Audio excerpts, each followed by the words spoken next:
Hey everyone, we're back here live at RSAC. We're at the Broadcast Alley on Moscone West. It's been what a crazy day. Keynotes and this and that, all around agentic AI it seems every step of the way. But let me introduce you to my next guest. I hope I'm going to get his name right out here. His name is Aamir Lakhani. Hey, very good at saying the name. All right. Aamir is with Fortinet. He's gonna tell us about it.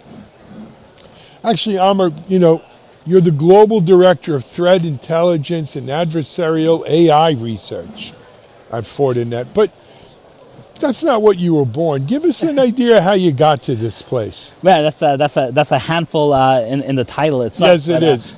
I've always been interested in how technology works, but how technology breaks, right? I don't want people dictating how I should use technology. I want to use technology the best way it fits my life. And that's kind of what got me into cybersecurity, is how to break technology. And really that's kind of what I do with my job. My job is to really look at how the bad guys are using technology, what is their motivation, what kind of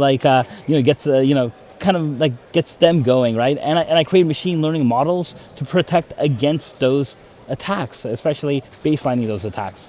That's throwback right there, right? That's old school. I've been in security almost 30 years.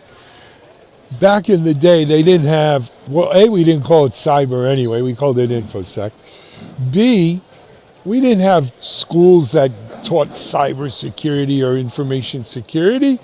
Most of my friends got into security just like you. They like to break things to see if they could, and then build it back better so it couldn't be broken. Exactly. Or as easily anyway.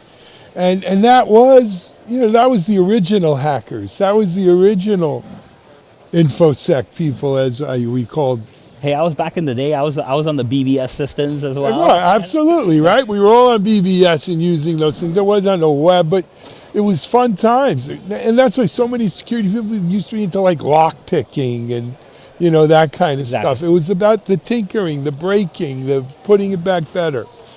But in your role at Fortinet, you get to do some of that.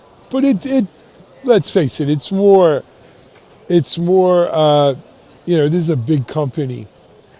So there's more structure around it now than when you were just hacking for Absolutely. fun. We have a sandbox we have to kind of stay in, at least most of the time. But we do like to see how far we can extend that sandbox, because that's what the bad guys are doing as well. Absolutely. They don't have rules. They make them as they go. Exactly. So we want to see how far they push it, and how do we stay ahead of those rules. Excellent. Let's dive in here. We got a few other things we wanted to talk about. How long have you had this role at Fortinet? So I've had the role for about 4 years, but I've been at Fortinet for almost close to 8 years. Really? Yeah. Oh, good for you. I'm ashamed to tell you, I remember when Fortinet was founded, right? It was the Z brothers had sold NetScreen firewalls to Juniper, right? And then they founded Fortinet shortly thereafter. That was the birth of it. And they kind of half invented the whole UTM category and back then. But today's Fortinet of course is very different. It is, but from the foundational, it was always about more than just protecting against packets, because that's what everyone did in the past, right? They had a packet filter and an access list, and that worked, but until you understood what was the intent behind those packets, right? What was really the actions those packets were taking? And I think that's where Fortinet, made a name for themselves, and obviously that's extended well beyond just network security, right? With agentic AI, with cloud, with the OT space. I'm always reminded of a quote from Muhammad Ali. I love boxing, right? And Muhammad Ali had a famous quote. He always said, you can't hit what you can't see. Yes. It's all about having that visibility. And I think that's what Fortinet does, is it gives you that visibility. Excellent. All right. I'm going to switch gears a little bit. You guys recently came out with a threat landscape report. Yes. Tell us about it. Well, so we do this every year is look at all our telemetry, look at all our data, look at our research, and we try and get a baseline on what's happening in cybersecurity. What are the trends telling us? What are the bad guys doing? And what do organizations need to do to kind of stay ahead of that? And so that's kind of where it starts off at. Absolutely. How many? So this is an annual report. And what's nice is this is your own data. This is not you hired some research company who maybe talked to people, maybe didn't, but submitted data. This is really real world data that you've anonymized and able to pull in on. I always like to ask, what are the three key things in this report that you think people need to know about? Yeah, so good question. And when you say it's our own data, I do want to like point out that we're kind of lucky that we have a lot of network data as well as endpoint data as well as like cloud data. So we get a lot of different sources, and from all those sources, I think the things that we're seeing, of course, is what it shouldn't be surprising to a lot of people, but maybe some of the details behind why they're happening may be surprising. Is that attackers are getting smarter. They're using AI. Yep. The time for exploitation is pretty much zero now. They're not waiting for vulnerabilities anymore. One of the things that kind of surprised me is when I was looking at the data, I saw scanning went down, brute force attempts were going down. I was like, hey, that's a good thing. Like I see like a decrease in attacks, but exploitations went up, and it wasn't until I started thinking about it. It's like, well, attackers, they're just being much more efficient these days. Yes, they are. Right? They don't need all the stuff they used to do, even a year ago, now to be much more successful in attacks and stay under the radar, be undetected. Yeah. So we're seeing this in ransomware and like across the board. How much of that you think is AI? So there's a lot of it that's AI. AI used to be helping attackers basically get Better around the phishing. system. Exactly. Yeah. But now it's totally different. There's tools out there such as Fraud GPT or Worm GPT, which are basically the hackers' versions of Chat GPT. Right. And these tools will kind of craft an entire attack. They'll scan an organization. They'll tell them, hey, these are the vulnerabilities they already have. These are the exploits that are already available. And this is how you target those exploits. These are the people that you have to go after. And by the way, here's a phishing attack. Don't send them a phishing attack. Join this Facebook group that they're already part of and post something. And put it in there. It's a hard world, man. I want to stay on this report a second. There's always something in the report that you didn't see that coming. You didn't have that on my bingo card. Like maybe I thought it was there, but I didn't realize it was that widespread. What in this year's report kind of maybe surprised you? Well, I think once you're working with it every day, there's things that are not really surprising, but things that always stand out. For example, hackers are not hacking you anymore. They're simply logging into your networks, right? I mean, just the amount of breaches that are occurring from like stolen credentials, credential stuffing, combo lists, that's amazing. And you'd think like as security people, we're kind of surprised about that because, of course, like every security person, we probably have a separate username and password and two-factor authentication everywhere. Yeah. Normal people don't have that back then. Because they think it's a pain. Exactly. It's cumbersome. Hopefully, that's a better word. Cumbersome. Yeah, hopefully the solutions around passwords are the weak link. And they have been, but you know what? Let's get rid of passwords. Let's get rid of passwords. I've been hearing that line for 15 years, and here we are. What's your password? Okay. I don't know if we ever get rid of. It's like 100 years ago. I started a security company, and we did network access control, vulnerability management, intrusion prevention. And back then, all the rage was we're going to have a password list, an agent list, agentless vulnerability management, agentless NAC. Right? No agent. No, and people were amazed. How do you do that without an agent? Well, we just put a little code on your computer, but it's not an agent. It's just a little code. Yeah, bullshit. It was an agent, right? It was. I don't care what you call it. It was an agent. It wasn't agentless. I think it's the same thing. If you're substituting password for something else similar that's unique to you. It's not, other than maybe some biometrics, it's not passwordless. You're still using a password. It's just a different form of a password. Right. And so I see over the years, I've seen a lot of companies say, we're going to get rid of your passwords. We've got pass keys. We've got two-factor authentication. We've got our password managers. But I think you're bringing up a very interesting point, that something that we're starting to see is when you get to the heart of this problem, it's about managing identities. Yes, it is. And identities are not people identities. There's machine identities. Agentic AI agents. Those are all identities now. It's going to blow it up. We're not ready to scale that. We're not. And people have kind of, IAM, like identity and access management, it's never been like a sexy solution, right? People have always gravitated towards something else, but it's going to be like we have to go back to these It's foundations. the heart of it. Yeah, exactly. Not only is it the heart of this whole agentic problem, it really, at the end of the day, is the closest thing we have to cloud security, right? I came up in the moat and castle era, right? We had the big firewall, UTM, and big boxes at the perimeter. There's no more perimeter. Like fortifying your networks, like Fortinet. I'm telling you, I remember when it was launched, but really, in today's world, IAM, Identity and Access Control, IAC,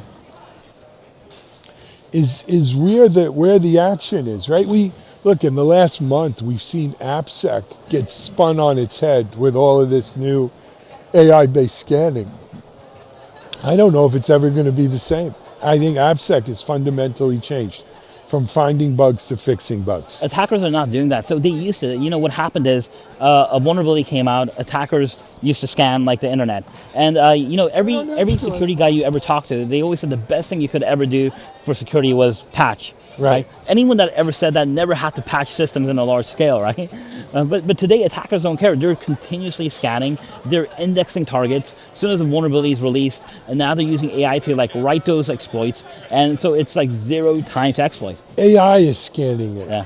They're using AI to scan it at a speed and depth. I mean, you've read the same stories I have, right? Finding 600 vulnerabilities in a day in open source, 120 something in Firefox alone. What we did yesterday, what we did last year, isn't going to scale under the weight of this kind of. You can't keep up with the volume and the velocity of attacks. You got to use AI. It's the only way you're going to be able to keep up to it. If you're going to be attacked at machine speeds, you have to defend against machine speeds. And I know that kind of sounds like a marketing line, but it's so true because there's no way to do it without it's logic, right? You can't, you need fire to fight fire.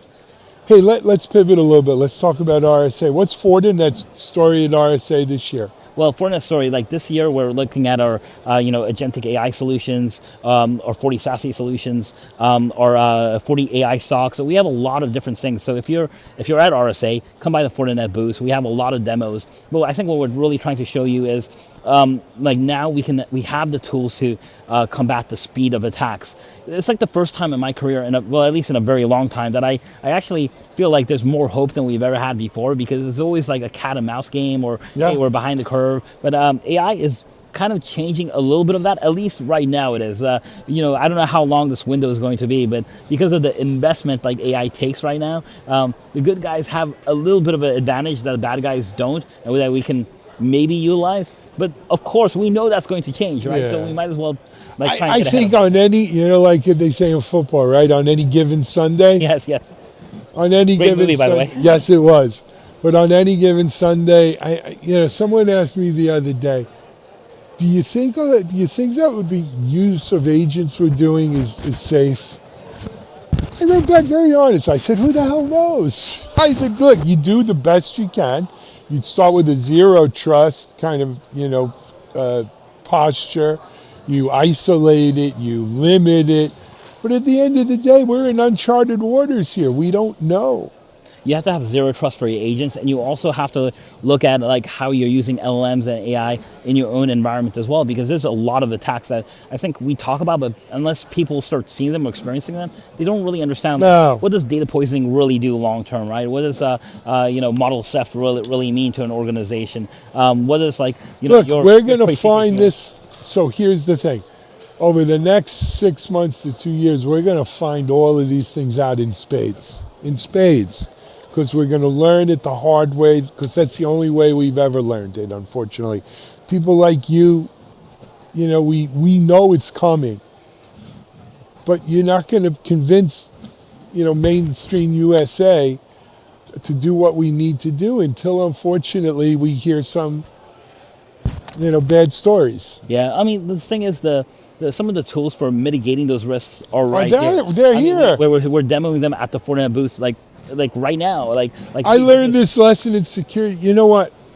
About 30 years ago, I started a company in security, and I realized how hard it was to sell security. And I spoke to my VP of engineering. I said, if we could hack them first and not do anything bad, but just show them how vulnerable they are, they would buy our stuff. We'd wind up in jail, of course, but they'd buy our stuff.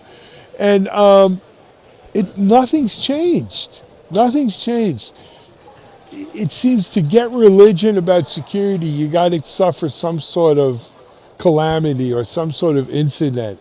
And then all of a sudden they're looking for God, right? They're an easy sell. I'm afraid it's the same thing here.